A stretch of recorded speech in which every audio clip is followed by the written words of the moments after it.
What's happening, Panda Nation? Peter von Panda. I've shown you the Gruv slim bento boxes, but I want to show you the tall.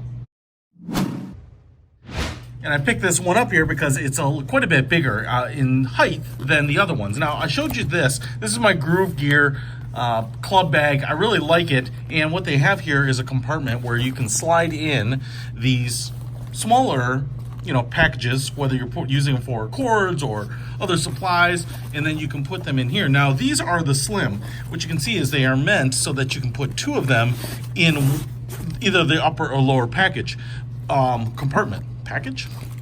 But this one is called the tall, and you can see how much taller this is.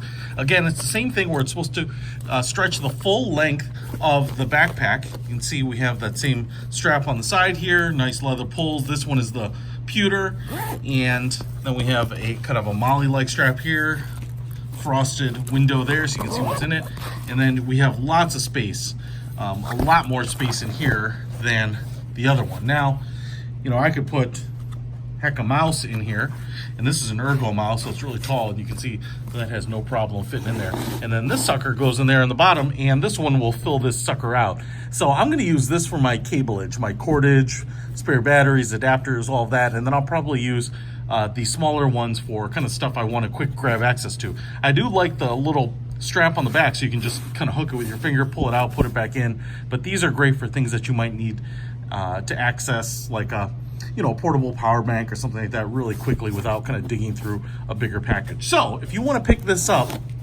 the Gruv Gear bag is really great, but also the larger, taller bento here is a really useful way to kind of maximize the space on these bad boys. I will put links to all of this in the description below. Peter von Panda, out.